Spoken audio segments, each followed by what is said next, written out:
Dear student, जैसा कि हमने लास्ट क्लासेस में देखा है, हम लोग स्टडी कर रहे हैं आइसोलेशंस।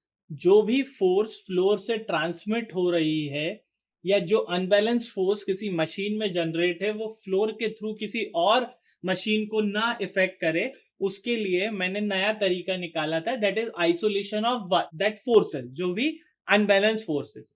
उसमें मैंने लास्ट टाइम में देखा था कि जो भी मशीन्स है, अगर मैं उनको बड़े बड़े स्प्रिंग्स के ऊपर रख देता हूं तो दैट स्प्रिंग फोर्स, जैसे ही स्प्रिंग पे रखा तो स्प्रिंग कंप्रेस होगा, स्प्रिंग कंप्रेस होगा तो एक अपोजिट डायरेक्शन में स्प्रिंग फोर्स देगा, यानी जो भी फोर्स ट्रांसमिट होगा वो स्प्रिंग फोर्स विथस्टैंड कर लेगा, यानी पूरा का पूरा ट्रांसमिट नहीं होगा वो फ्लोर में बाकी मशीन्स पर। ये मैंने देखा। फिर ट्रांसमिसिबिलिटी रेशियो देख लिया था, जितना फोर्स उसमें अनबैलेंस फोर्स या एक्साइटेशन फोर्स है उस मशीन में, वो कितना ट्रांसमिट हो रहा है, पूरा हो रहा है, आधा हो रहा है या बिल्कुल नहीं हो रहा, उसी के रिगार्डिंग मुझे आइसोलेशन का। तो आज की क्लास में हम एक और तरीका देखने वाले हैं आइसोलेशन का। तो today's topic is isolation using spring and damper. अब मैं स्प्रिंग के साथ साथ डैम्पर भी लगा रहा हूं। तो जब भी ऐसा कंडीशन आ रही है, तो लास्ट क्लास में अपन ने देखा था दो स्प्रिंग के बीच में रख दिया था। इस कंडीशन में मैं देख रहा हूं कि स्प्रिंग और डैम्पर भी हमारे साथ होगा। ठीक है, तो अब वही के वही, जैसे for example just imagine this is mass, वही मशीन का मास है, और स्प्रिंग के साथ साथ अब मैं एक डैम्पर भी लगा रहा हूं इसमें, फ्लोर में ट्रांसमिट होने से। वही स्प्रिंग दैट इज के बाय टू स्प्रिंग सीरीज में है, ओ सॉरी पैरेलल में है। स्प्रिंग अगर पैरेलल में है तो के बाय टू टोटल स्टिफनेस के दे देगा, डैम्पिंग कोएफिशिएंट सी, ठीक है, and mass that is total mass of the system. अब मैं यहां पर ये जो कंडीशन है, इस कंडीशन में isolation using spring and damper, ठीक है, इसके मुझे स्टडी स्टेट एम्पलीट्यूड निकालना होगा, जो फोर्स हार्मोनिक वाइब्रेशन के हैं, वो पता चलेगा कि कितने ट्रांसमिट हो रहे हैं या नहीं हो रहे। मुझे पता है कि जब भी फोर्स वाइब्रेशन होगा, फोर्स वाइब्रेशन अगर है तो इट मींस वहां पर स्टडी स्टेट एम्पलीट्यूड हमेशा प्रेजेंट रहेंगे। तो यहां पर मैं केस ले लेता हूं, जो ही वही steady state amplitude, steady state amplitude. तो जो स्टडी स्टेट एम्पलीट्यूड है हमारे फोर्स्ड के केस में, मैं ये मान रहा हूं कि it is a forced harmonic excitation, या तो एक कांस्टेंट फोर्स कांस्टेंट मैग्नीट्यूड के साथ होगा, या एक रेसिप्रोकेटिंग अनबैलेंस होगा एम आर ओमेगा स्क्वायर के केस में, या हमारा रोटरी होगा एम ओमेगा स्क्वायर के केस में, इक्विवेलेंट फोर्स जो भी। बट उस केस में मैं मान रहा हूं स्टडी स्टेट एम्पलीट्यूड है कांस्टेंट मैग्नीट्यूड कांस्टेंट फोर्स के साथ लगा। So that steady state amplitude is given by x equals to f naught by k upon में under root 1 minus r square का whole square plus 2 zeta r का whole square, ठीक है, into sine omega t minus sine. तो ये हम लोग already drive कर चुके हैं स्टडी स्टेट एम्पलीट्यूड। अब जब स्टडी स्टेट एम्पलीट्यूड हम लोगों ने फाइंड किया, तो मुझे पता है कि x equals to capital X sine omega t type में हम हार्मोनिक एक्साइटेशन हार्मोनिक मोशंस को मानते हैं, small x equals to capital X sine omega. तो इस केस में this term represents capital X, तो मैं इसको इस फॉर्म में भी लिख सकता हूं, x equals to capital X sine omega t minus. So this represents a harmonic motion that x equals to f naught by k under root 1 minus r square का whole square plus 2 zeta r। अब मुझे ये तो मुझे पता चल गया। अब मुझे ये पता है कि जो भी एक्साइटेशन फोर्स है वही ट्रांसमिट होगा फ्लोर पे। अब जो मतलब एम्पलीट्यूड, जो भी उस एक्साइटेशन के कारण एम्पलीट्यूड ऑफ वाइब्रेशन है, वही इतने अमाउंट का उसमें वाइब्रेशन है। मैं देख रहा हूं फोर्स ट्रांसमिसिबिलिटी के पॉइंट ऑफ व्यू से कि भैया कितना फोर्स ट्रांसमिट हो रहा है। अब मुझे आइसोलेशन यूज करना है, तो मैं ये मान रहा हूं कि जो भी आइसोलेशन होगा वो विथस्टैंड कर लिया गया है जो भी फोर्स ट्रांसमिट होगा, जो भी मोशन ट्रांसमिट होंगे फ्लोर में, वो विथस्टैंड कर लिया गया है इस स्प्रिंग और डैम्पर के कारण। बात समझ में आई? बात ये है कि जस्ट इमेजिन ये जो मशीन है इसके ऊपर स्प्रिंग है।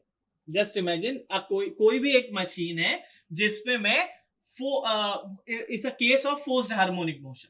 फोर्स्ड हार्मोनिक मोशन का अगर केस है, यानी उसमें हमेशा वो एक F naught sine omega T, एक एफ नॉट ओमेगा फ्रीक्वेंसी के साथ हमेशा एप्लीकेबल रहेगा। वही कंडीशन है हमारी फोर्स वाइब्रेशन। अब जब वो प्रेजेंट रहेगा, इट मींस कि उसमें स्टेडी स्टेट एम्पलीट्यूड हमेशा रहेंगे, they are steady state, time के साथ कांस्टेंट हो गए। मैग्नीट्यूड कम होता है due to that damper, but वो एक्साइटेशन फोर्स, वो स्टेडी स्टेट एम्पलीट्यूड हमेशा प्रेजेंट रहेंगे वहां पर।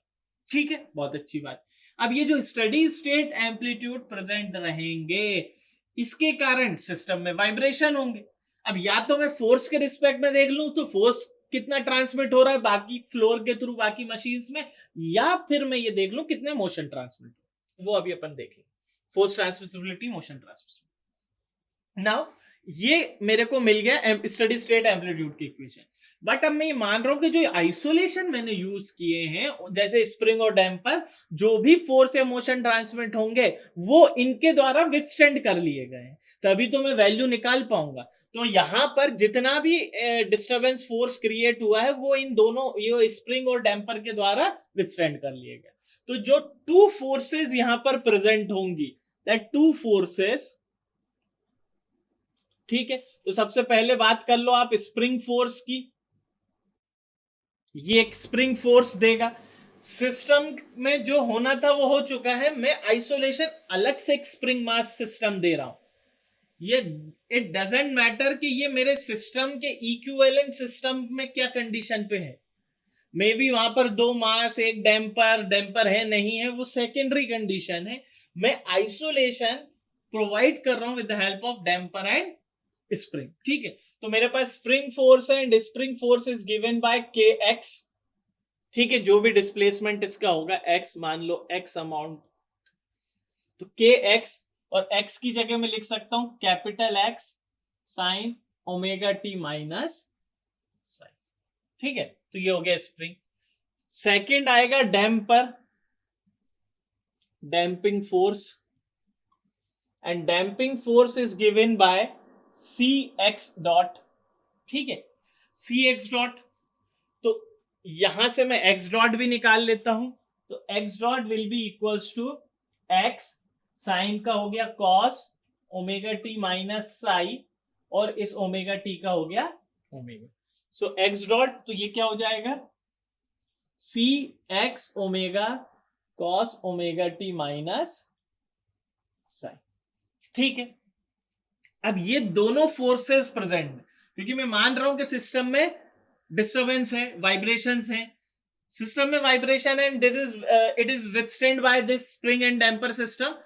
ये जो सिस्टम है विथस्टैंड कर रहा है, तो मैं यहां पर बोल रहा हूं कि जितना भी फोर्स ट्रांसमिट होगा that is the summation of spring force and damping force. तो टोटल जो फोर्स ट्रांसमिट हो रहा है, force transmitted, force transmitted to the foundation, force transmitted to the foundation is equals to the sum of spring and damping force। ये तब वही तो withstand करेंगे जितना ट्रांसफर हो रहा है। तो ये क्या हो जाएगा, k capital X sine omega t minus psi plus c x omega cos omega t minus psi. ठीक है, ये वाली चीज क्लियर हुई है। ऑल्सो ये मैग्नीट्यूड रिप्रेजेंट कर रहा है k x and c x omega forces का। तो मैं क्या करूं, मैंने पूरे डेरिवेशंस में देखा था, क्या देखा था कि साइन के साथ वाले कॉस, कॉस के साइन वाले को साइन। अभी तक हमने जितने भी डेरिवेशन लिए हैं उसमें हम मान रहे थे एक्स कॉस थीटा, या ये जो मान रहे थे ना ए कॉस थीटा या बी कॉस थीटा, क्योंकि वो मोशन की केस। इस केस में फोर्स ट्रांसमिट हो रहा है, तो ये जो k x magnitude of force, spring force, c x omega is also the magnitude of force. तो जब मैं अज्यूम करूंगा साइन के साथ कॉस और कॉस के साथ साइन को, तो वो अज्यूम करूंगा इन टर्म्स ऑफ फोर्सेस। तो लेट के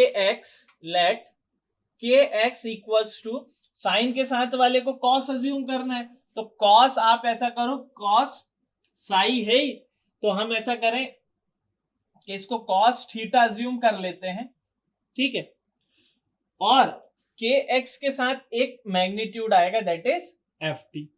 उसके बाद एंड सी एक्स ओमेगा को कॉस के साथ वाले को साइन, तो कांस्टेंट मैग्नीट्यूड साइन, ठीक है। अब जब ये हो गया तो इसी इक्वेशन में पुट कर देंगे, तो ये क्या हो जाएगा, f t cos theta sine omega t minus psi plus f t sine theta cos omega t minus sine, ठीक है। देखो एफ टी कॉमन निकाल लोगे तो sine cos plus cos sine, तो साइन ए प्लस बी का formula बन गया, this is f t sine omega t minus psi plus theta. So जो हम लोगों ने के एक्स अज्यूम किया, एफ टी कॉस थीटा, ये क्लियर है, क्योंकि मैं यहां पर मोशन ट्रांसमिट नहीं बोल रहा हूं, मैं बोल रहा हूं टोटल फोर्स जो ट्रांसमिट हो रहा है, क्योंकि फोर्स हार्मोनिक मोशन की प्रॉब्लम। तो टोटल जो फोर्स ट्रांसमिट हुआ है वो, अब मुझे जो मैग्नीट्यूड लेना होगा वो डिस्प्लेसमेंट ना लेके फोर्स लेना पड़ेगा, इसीलिए के एक्स को मैंने माना एफ टी कॉस थीटा और सी एक्स ओमेगा को माना मैंने एफ टी साइन थीटा।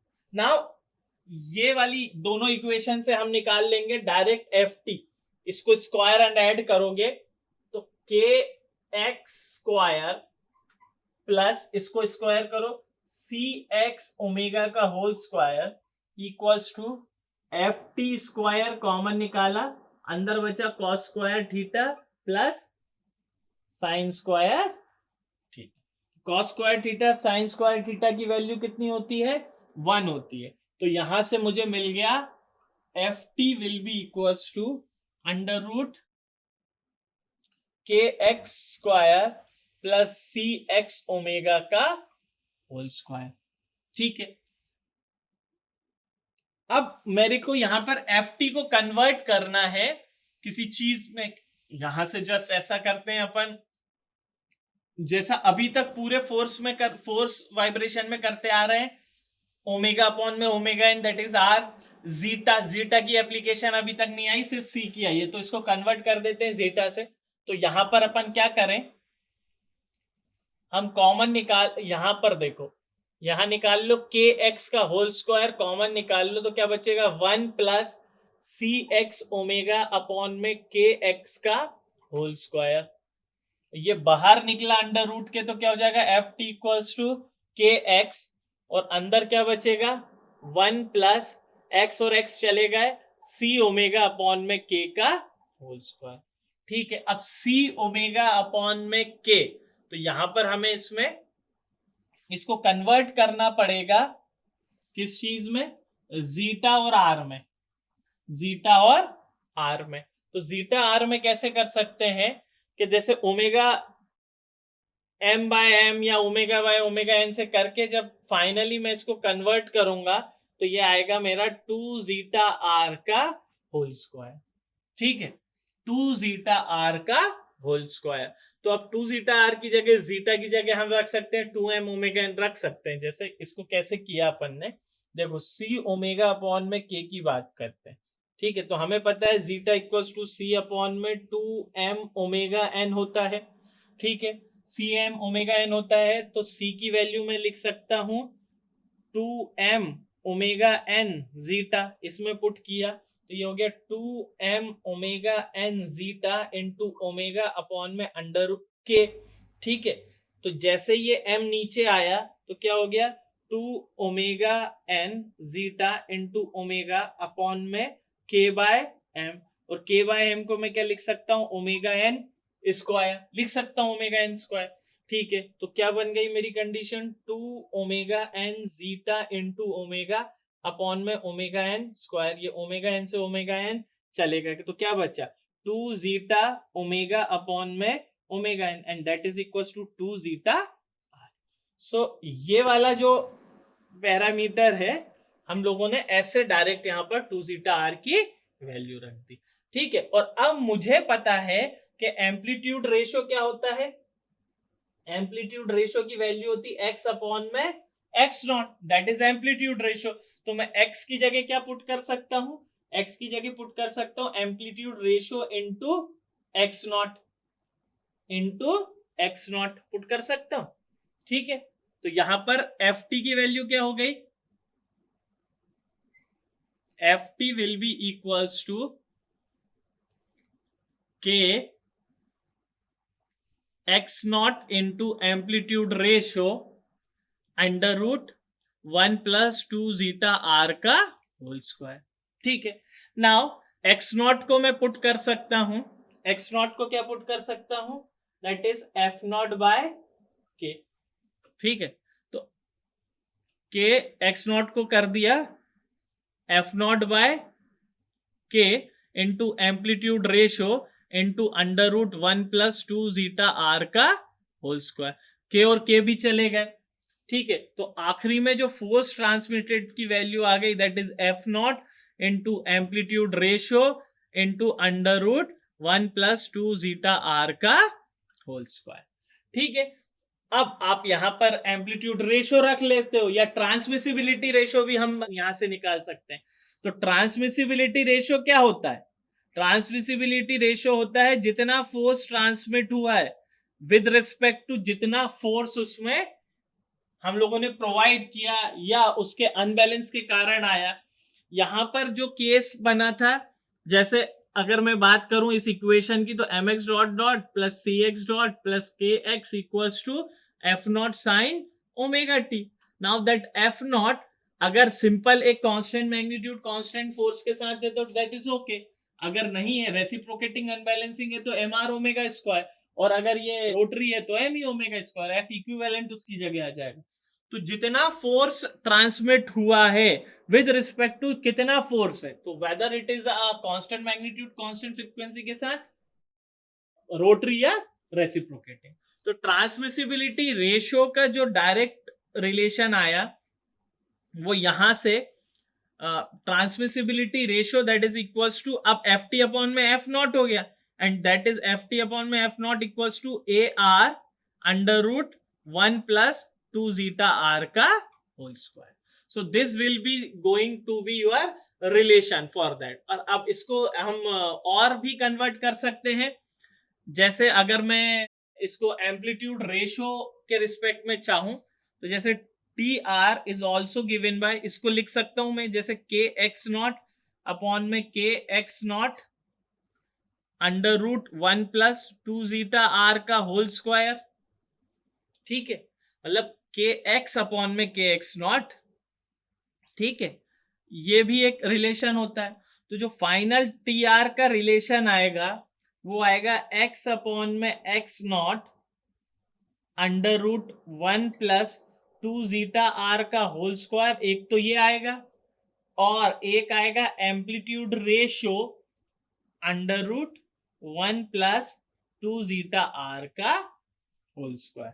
ठीक है, क्योंकि यहां से एम्पलीट्यूड रेशियो ये था ना, एम्पलीट्यूड रेशियो को हम लिख सकते हैं एक्स अपॉन में एक्स नॉट, तो एक्स अपॉन में एक्स नॉट साथ में के एक्स अपॉन में के एक्स नॉट किया, ये एक्स अपॉन में एक्स नॉट है। तो this is the relation for transmissibility ratio in case of when we are using isolation using spring and damper. So this is all about when we are using isolation with spring and damper, दो forces आएंगी, उन दोनों का summation ही transmit हो रहा है and at the end we are getting the result for transmissibility ratio.